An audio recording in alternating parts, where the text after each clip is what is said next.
Have you ever wished that scooters had bigger wheels and better suspension, like a bicycle? Have I got something cool to show you guys? Hey everyone, Micah here with Electrek. Today we're reviewing the Easybike G16. It may look a bit odd with the different size wheels and the full suspension setup, but it's a really interesting design that you're going to want to check out. The G16 is unlike anything you've seen before, and I know that because it was invented right here in Tel Aviv.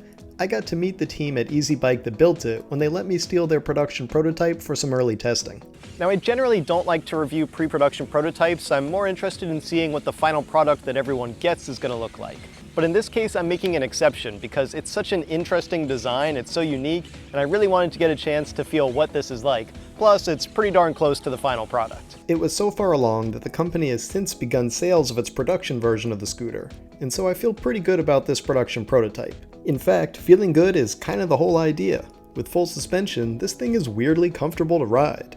One of the biggest complaints I hear about scooters all the time is that they have such small wheels. Well, this one has a 12.5-inch rear wheel, which is already much bigger than most scooter wheels, but the front is a 16-inch wheel, which is essentially unheard of in the scooter world. Add into that the bicycle-style front suspension fork and the mountain bike-style rear swing arm suspension, and you've got a super comfortable ride. It even almost feels like you're riding a bike, or perhaps standing on the pedals of a bike, because it handles more like a bike than a scooter with that large diameter front wheel. I did most of my testing in the city, though I did find several chances to cut through parks and find some grass and dirt to ride on.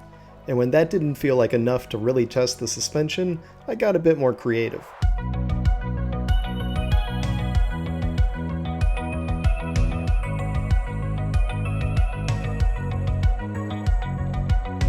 So yeah, as you can see, the suspension is pretty darn good, especially for a standing scooter.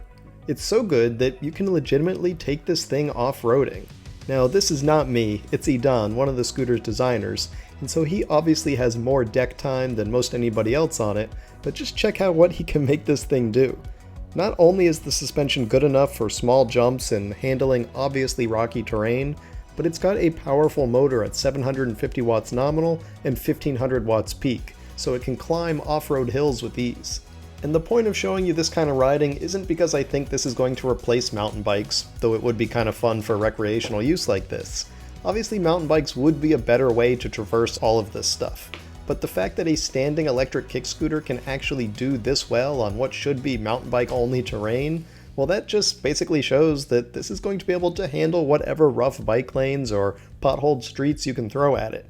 Because, let's face it, we'd all love to have those perfectly manicured bike lanes we see online, but the reality is that a lot of us have to traverse less than ideal conditions on a daily basis on our own bikes and scooters, and so true full suspension rides like this make real-world city riding a lot more comfortable.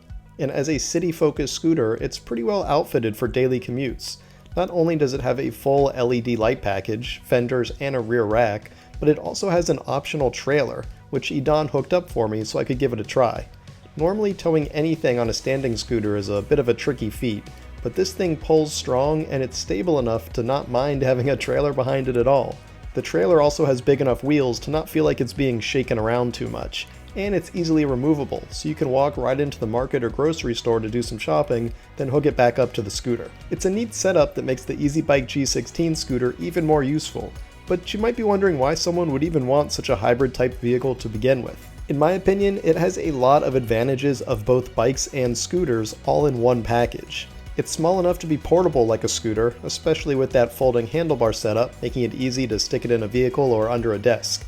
But the power and the stability feels closer to an electric bike, which in my opinion is preferable to a scooter. With this setup, you kind of get the best of both worlds. Now, there are some downsides here too. It's heavier than a typical scooter at 22.5 kilos or 49.6 pounds, but you've got a big motor and battery here, and those are not light.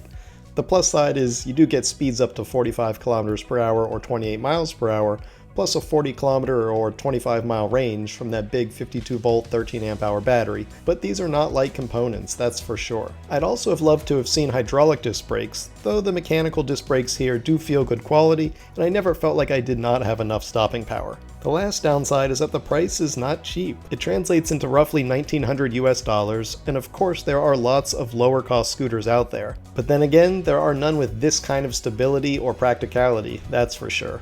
And the company did invest in designing their own custom frame to be able to do this, then integrated it with the right kind of bicycle style components to make it ride so well. That kind of innovation does not come cheap. For everyone who has ever complained that scooter wheels are too small or that they don't have good suspension like bikes, this is the scooter to answer all of those concerns. It's since had a few upgrades on its path to production, including a lock for the battery and a new rack that comes with a storage box, but the scooter's functionality and performance are largely what I experienced during testing. And what I experienced was a blast.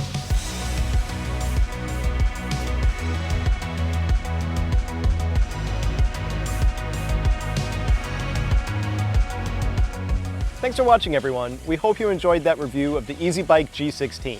If you did, why don't you give this video a thumbs up? And don't forget to subscribe so you won't miss any of our future electric vehicle videos. We'll see you here next time.